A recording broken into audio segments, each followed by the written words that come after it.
Oke, sekarang saya akan menjelaskan tentang cara membaca tabel appendix. Nah, ini ada tabel appendix.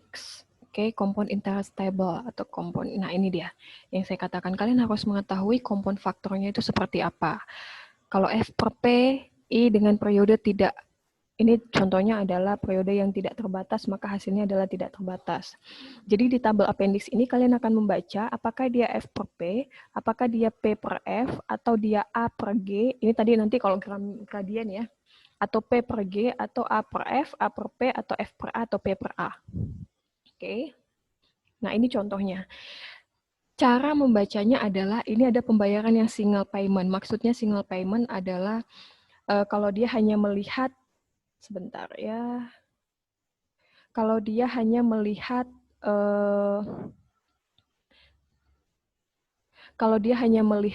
presentnya saja kah atau future-nya saja, itu termasuk dalam yang namanya single payment. Oke, kalau seandainya dia yang ditanya adalah future, maka kalian lihat single payment yang bentuknya F per P. Kalau dia adalah yang ditanyakan present dan yang diketahui uangnya di masa depan, maka yang ditanya adalah P per F, ini yang dilihat.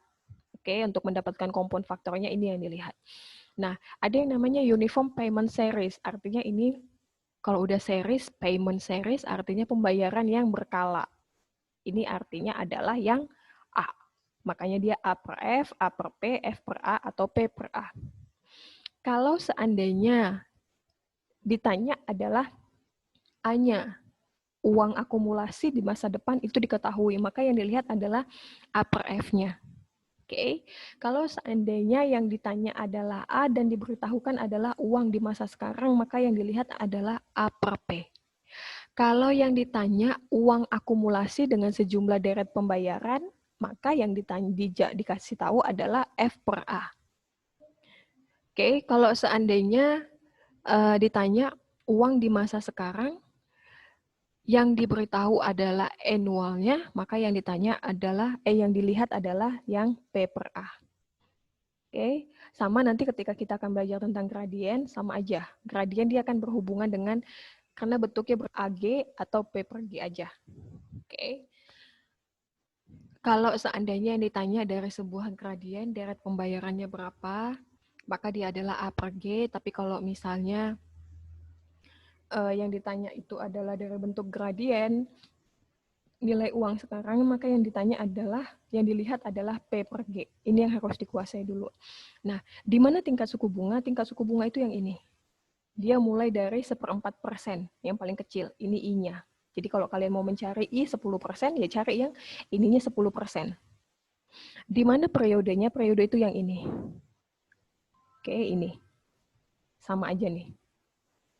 Oke. Ini dia, kalau tingkat suku bunganya 1,5%, kalau tadi tingkat suku bunganya kita bilang 10% ya. Ini 4%, ini 7%, 8%, 10%. Oke, ini dia tingkat suku bunganya 10%. Oke, terus kalau ditanya tadi F per P, maka pada periode ke-10 nilainya adalah compound faktornya 2,594. Oke, gampang ya. Jadi semuanya patokannya itu di sini.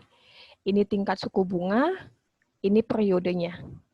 Asal tahu konsep dia, apakah F per P, apakah P per F, apakah A per F, atau A per P, atau F per A, atau P per A, atau juga A per G, atau P per G, maka dapat. Nggak perlu menghitung dengan menghafalkan rumus.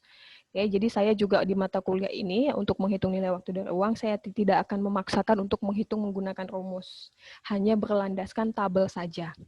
Oke, sampai di sini dulu penjelasan tabel. Kita akan lanjut nanti tentang gradien.